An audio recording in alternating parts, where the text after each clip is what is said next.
श्री राधे श्री राधे श्री राधे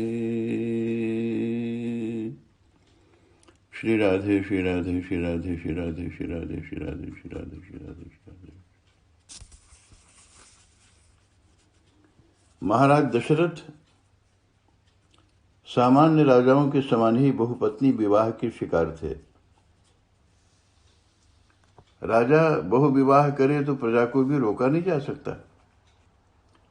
राम की दृष्टि में राजा दशरथ का यह आचरण उचित नहीं था। यद्यपि वे अपना विरोध प्रकट नहीं करते, परंतु राम का आचरण ही इस बात की घोषणा है कि बहुपत्नी विवाह अनुचित है। शोषण होता है इससे स्त्री जाति का। राम की यह दृढ़ धारणा न होती तो कोई कारण नहीं था कि वे दंडकारण्य में शूर्पणखा के विवाह के प्रस्ताव को ठुकरा देते। सीता का निर्वासन हो गया है। राम के इस आचरण से सारी प्रजा व्यथित है। वासंती पूछती है आत्रेयी से, अब राम का व्यवहार कैसा है? उत्तर में आत्रेयी सूचना देती हैं कि राजा राम अश्वमेध यज्ञ का अनुष्ठान कर रहे हैं। यह सुनते ही बिना कुछ आगे की पूछताछ के वासंती मूर्छित हो जाती है। वह कहती है, हाधिक परिणीतम अपि, अरे विवाह भी कर लिया, राम ने पुनर्विवाह भी कर लिया। कितने क्रूर है राम, क्यों न हो राजा जो बन बैठे हैं। परंतु आत्रेयी कहती है, शांतम शांतम शांतम शांतम, ऐसा मत कहो राम के लिए। राम जैसे आदर्श पुरुष भला विवाह कर सकते हैं, परंतु यज्ञानुष्ठान तो पत्नी के बिना होता नहीं। पत्नी निर्वासित है तो यज्ञानुष्ठान कैसे पूरा हो सकता है?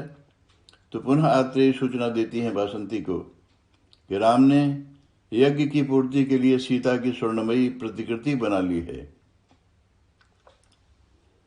इस समय सीता के स्थान पर वह स्वर्णिम सीता ही राम के वाम भाग में सुशोभित है। वासंती को परंपराओं का ही ज्ञान है। उसने अब तक जिस समाज को देखा है उसमें पुनर्विवाह या बहुविवाह ही चलता रहा है। राम के व्यवहार की उसे कल्पना तक न थी। कोटि कोटि कंदर्प दर्प कमनीय, कोटि कोटि कंदर्प दर्प दलन, अलौकिक सौंदर्य के धनी राम पर दबाव भी पड़ा था पुनः विवाह करने का। अवध की प्रजा चाहती थी कि राम विवाह कर लें, परंतु राम तो राम हैं। सीता के वियोग की पीड़ा चुपचाप पी जाते हैं, रोते भी हैं एकांत में, अंधेरे में। और जब अनिवार्य रूप से पत्नी की उपस्थिति अपेक्षित हुई तो राम सीता की स्वर्णमयी प्रतिकृति को पत्नी के रूप में स्वीकार कर लेते हैं, परंतु विवाह करने की प्रजाजनों की प्रार्थना ठुकरा देते हैं। राम को अच्छा बहाना था विवाह का। विवाह का उद्देश्य यदि मात्र कामपूर्ति होता तो निश्चय ही राम ने विवाह किया होता और आदर्श पुरुष भी बने रहते। कोई विशेष फर्क नहीं पड़ता, आलोचना भी नहीं होती राम की। परंतु राम के आचरण ने उनके लोकोत्तर व्यक्तित्व को एक बार पुनः प्रमाणित कर दिया। तभी तो वासंती कहती है राम के लिए कि लोकोत्तर पुरुषों का चित्त वज्र से भी अधिक कठोर और फूल से भी अधिक कोमल होता है। ऐसे महापुरुषों को भला कौन पहचान सकता है। राम बहुपत्नी विवाह को अनुचित मानते थे। यह उनकी दृष्टि में स्त्री जाति के प्रति पुरुषों का अन्याय था। वे स्वयं एक पत्नी व्रती थे। स्वभावतः उनके आचरण का प्रभाव प्रजा पर पड़ा था। उनके राज्य में समस्त प्रजा एक पत्नी व्रत का पालन कर रही थी। स्त्री का जीवन सम्मानित था। विवाहिता होकर वह भोग पत्नी नहीं, धर्म पत्नी बनती थी। श्री राम का विश्वास लोकतंत्र में था, उस लोकतंत्र में जिसमें एक एक व्यक्ति को भी सम्मान प्राप्त था, महत्व प्राप्त था। वह लोकतंत्र भीड़ का नहीं था। वहां तो एक व्यक्ति भी है तो राम उसे अकेला नहीं होने देते, उसके साथ हो लेते हैं। एक ही व्यक्ति ने लंका निवास के कारण सीता के आचरण पर संदेह प्रकट किया था। वह भी किसी उच्च वर्ण का नहीं, ज्ञानी पंडित नहीं, धोबी था जाति का। अयोध्या की प्रजा सीता को पवित्र ही नहीं, पवित्रता का स्रोत मानती थी, पूजती थी सीता को। स्वयं राम सीता को पुण्य का, शुभ का, पवित्रता का स्रोत मानते हैं। परंतु सीता के चरित्र पर एक व्यक्ति को भी संदेह हो, राम कैसे सह सकते थे? प्राणों से प्यारी सीता का राम निर्वासन कर देते हैं। सीता का निर्वासन इसलिए नहीं कि स्त्री जाति को हीन मानकर, उसे अबला मानकर, अपमान की भावना से राम ने अपने पुरुष होने का लाभ उठाया। सीता का परित्याग राम की इच्छा से नहीं, लोक की इच्छा से हुआ।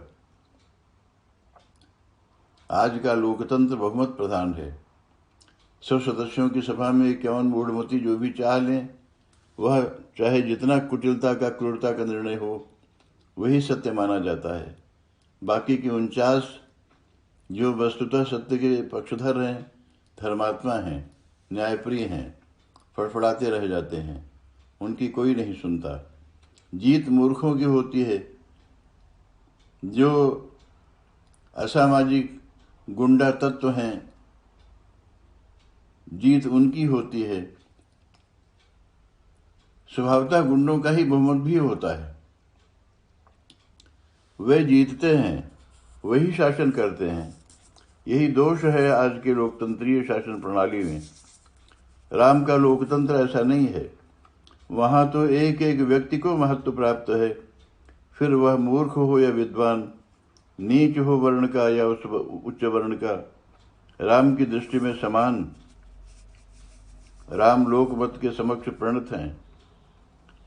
बहुमत समर्थन करे तो ही राम स्वीकार करें, ऐसा राम नहीं मानते। राम तो अपना प्राण देकर भी लोकमत का सम्मान करना चाहते हैं। राम का यह लोकतंत्र दशरथ तंत्र से सर्वथा भिन्न रहा है। दशरथ की शासन व्यवस्था में मंत्रिमंडल को प्रधानता प्राप्त थी, लोक को नहीं।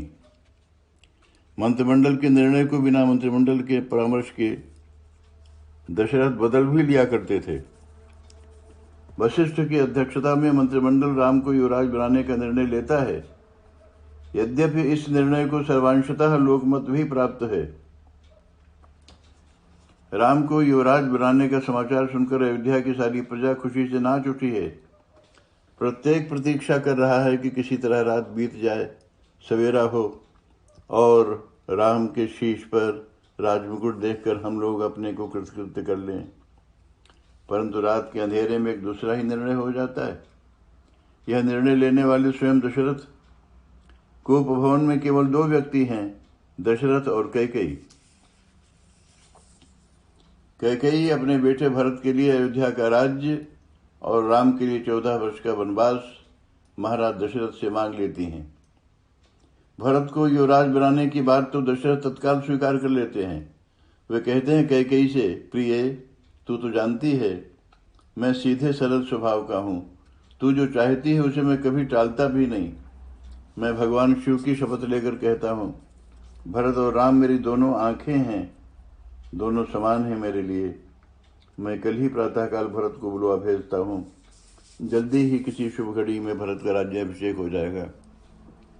परंतु प्रिय, जो तुम दूसरा वरदान मांगती हो, राम को वनवास, उसकी तो कल्पना से ही सारा शरीर थरथर कांप उठता है। हंसी किया हो तो साफ साफ बता दो ना, नहीं तो मैं जिंदा नहीं रह पाऊंगा। फिर से सोच लो, कोई बीच का रास्ता निकाल लो ताकि मैं भी जिंदा रह सकूं, अपनी आंखों से भरत को राजा बनता देख सकूं। इस प्रकार दशरथ ने एकांत में बैठकर कैकेयी के समक्ष मंत्रिमंडल के निर्णय पर पानी फेर दिया और विवश होकर, असहाय बनकर कैकेयी के इशारे की बड़ी उत्कंठा से प्रतीक्षा करने लगे। दशरथ सिद्धांततः शासन को मानते थे। लोकतंत्रीय शासन प्रणाली तो उनकी कल्पना में भी नहीं थी। परंतु व्यवहार में तो वे डिक्टेटर ही दिखाई देते हैं। ऐसा डिक्टेटर जिसकी डिक्टेटरशिप में सभी जगह चलती है, केवल पत्नी को छोड़कर। कैकेयी के समक्ष वह झुके हैं, प्राणों की भीख मांगते हैं और अंत में मृत्यु का शिकार हो जाते हैं। विषाद भरी विफलता के आवर्त में जीवन की नाव डूब जाती है। कुछ भी नहीं मिलता दशरथ को, सिवाय इसके कि प्राणों के मूल्य पर भी वे कैकेयी को दिए गए अपने वचन की रक्षा करते हैं। यश की कामना दशरथ को जड़ बना देती है। प्राणों से प्यारे राम वन को जाएं तो जाएं, परंतु वचन की रक्षा होनी चाहिए। प्राण भी जाए तो चला जाए, वचन नहीं टूटना चाहिए। दशरथ ने राम और यश को तराजू पर तौल दिया। राम का पल्ला हल्का पड़ गया, यश का पल्ला भारी हो गया।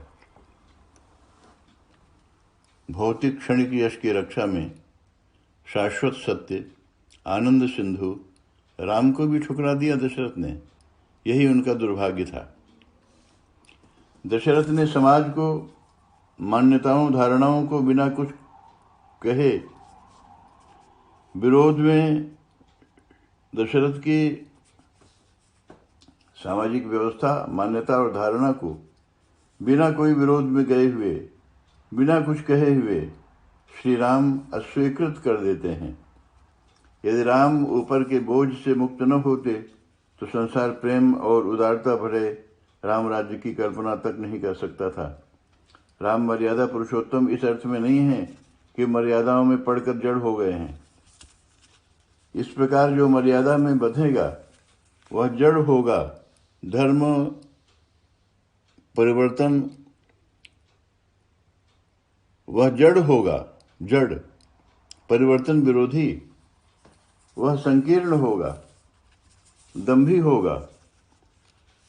उसका शासन लोकतंत्र का नहीं, लोकतंत्र पर आधारित नहीं, तानाशाही शासन होगा। मर्यादा की रक्षा के लिए डिक्टेटर बनना ही पड़ेगा। न चाहते हुए भी दशरथ को डिक्टेटर बनना पड़ा था डिक्टेटर केवल मर्यादा की रक्षा के लिए। मर्यादा रघुकुल की, प्राण भले ही चले जाएं, वचन का पालन होना ही चाहिए। दशरथ उसी गरिमा की रक्षा करने में टूट गए।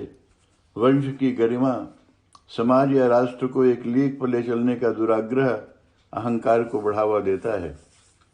देशभक्ति या राष्ट्रभक्ति के नाम पर हमारा अहंकार ही तो बढ़ा है।